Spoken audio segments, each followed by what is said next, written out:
It was an ordinary Tuesday evening, and I was exhausted from a long day at work. The house was unusually quiet, the kind of quiet that makes you notice every creak in the floorboards and every whisper of the wind outside. My son Ayan had been particularly withdrawn all week, and I couldn't shake the feeling that something was off. He was usually bursting through the door with stories from school, homework complaints, or silly jokes that made me laugh even when I was tired. But that day, he had barely spoken, barely even looked me in the eye. I chalked it up to growing pains, thinking he was just in one of those moods teenagers have, the moods that parents never fully understand. I went about my usual evening routine, cooking dinner, tidying up the living room, and checking my emails, but something tugged at the back of my mind. When it was finally time to go to bed, I climbed the stairs, ready to collapse under the weight of the day. As I entered my room, I noticed something unusual. There, tucked neatly under my pillow, was a folded piece of paper. My heart skipped a beat. Ayan had never left me notes before. He wasn't the type to write things down. He was more about action than words. My curiosity immediately overcame my fatigue, and I unfolded the note with trembling fingers. The handwriting was unmistakable, small, neat, and slightly shaky, as though he had taken great care to make it legible. My eyes scanned the words, and as I read, a wave of shock and heartbreak washed over me. The note was simple, but its content was devastating. "Mom," it began, "I know you've been hurting, and I can see it. I hear the crying when you think I'm asleep. I see the tears when you look at your phone and scroll through things that make you sad. I just want you to be happy, even if I can't fix it. I love you more than anything, and I don't want to see you hurting anymore." I dropped the note onto the bed, my hands shaking. How could my little boy see things I tried so hard to hide? How could he understand the depth of my pain without me ever saying a word? Tears blurred my vision as I sank onto the mattress, clutching the note to my chest. Ayan must have noticed my exhaustion, my constant struggle to keep up with work and life, my invisible battles with anxiety and loneliness. And yet, here he was, a child no older than 12, offering me the kind of empathy and wisdom that many adults never achieve. I remembered the week's events with a sinking heart. The argument with my partner over money, the rejection letter from work I had kept hidden, the sense of failure I carried with me every day. Ayan must have sensed all of it. He had watched silently, absorbing the tension. Yet instead of recoiling, he had chosen to reach out in the only way he knew how, through a note, a simple act of love and concern that spoke volumes more than words ever could. The note continued, "I know I'm just a kid, but I want to help you. I can't solve everything, but I can be here for you. Please don't push me away. Please talk to me. You're not alone, Mom. We're a team, and I want us to be happy together."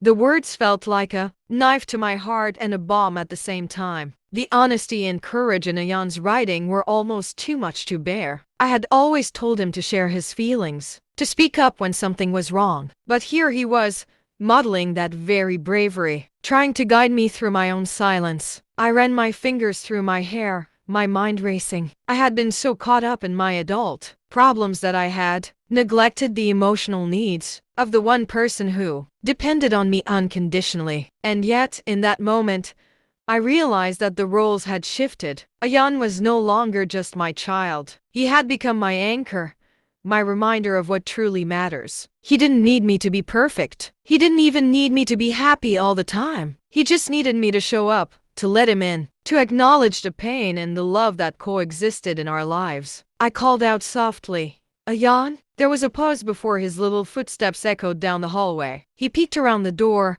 eyes wide, nervous, and hopeful all at once. I pulled him into a hug that seemed to last forever. Holding him so tightly I could feel his small heartbeat against mine. "I read your note," I whispered, my voice breaking. "And I want you to know, I see you, I hear you, and I love you more than anything in this world." He clung to me, and for a moment, it felt as though the entire world had stopped. The chaos, the stress, the worries of life, they all faded into the background. There was only this connection between mother and son, a bond strengthened by vulnerability and trust. I realized in that instant that love didn't always mean solving problems or providing answers. Sometimes love meant listening, understanding, and being present. even when it was hard, even when it hurt. We sat together on my bed for hours, talking in whispers about everything and nothing. He told me about school, his friends, and the little victories and disappointments of a 12-year-old's life. I shared a fraction of my own struggles, careful to frame them in a way he could understand without feeling burdened. But even that small act of honesty seemed to deepen our bond, and I could see the pride and compassion in his eyes. Ayan was growing up fast, and in that growth,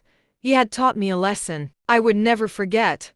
Courage and empathy are not reserved for adults. They live in the hearts of children, waiting for moments like this to shine. That night, I slept differently than I had in weeks. There was still fear and uncertainty in my mind, but there was also a sense of peace and hope. Ayan had reminded me that even in our darkest moments, love has the power to illuminate the path forward. The note he had left under my pillow was not just a message, it was a lifeline, a testament to the resilience and wisdom that exist in the hearts of those we often underestimate. The next morning, I found him in the kitchen, quietly eating breakfast. I handed him a cup of hot chocolate, his favorite, and smiled. "Thank you," I said simply, "for everything." He grinned shyly, and in that moment, I realized that gratitude doesn't always need grand gestures. Sometimes it's in the small acknowledgments, the quiet moments, and the shared understanding that life's challenges become bearable. As the days passed, our relationship shifted in ways I could never have anticipated. I became more attentive, more willing to show vulnerability, and more aware of the emotional climate of our home. Ayan, in turn, seemed more confident, more assured that he could make a difference, even as a child. That note under my pillow had changed everything, not just for me, but for both of us. It was a reminder that love is active, love is courageous, and love can heal wounds that we often think are too deep to mend. Even now, months later, I keep that note tucked in my bedside drawer. I read it when I feel overwhelmed or lost, a constant reminder of the incredible strength and empathy of my son. Ayan didn't just write me a note. He offered me a mirror to see myself, to confront my pain, and to embrace hope. And in doing so, he became not just my child, but my teacher, my friend, and my hero. The note my son left under my pillow changed my life in ways I never expected. In his simple, heartfelt words, I saw the depth of his empathy, courage, and love, a love so pure it cut through my despair and reminded me of what truly matters. It made me realize that even children, in their innocence, can teach us the most profound lessons about life, resilience, and connection. That night, I understood that love is not about perfection or grand gestures. It is about presence, honesty, and the willingness to see and support one another. Ayan's act of vulnerability opened my eyes to the power of communication and emotional honesty, and it strengthened the bond between us in ways that will last a lifetime. His note was more than paper. It was a lifeline, a mirror reflecting hope, and a reminder that no one, not even a child, should ever underestimate the impact of their love. That simple piece of paper, hidden under my pillow, nearly broke me, but it also saved me. It reminded me that sometimes the most profound acts of love come from the smallest hearts, and that the courage to care can change lives in ways we never imagined.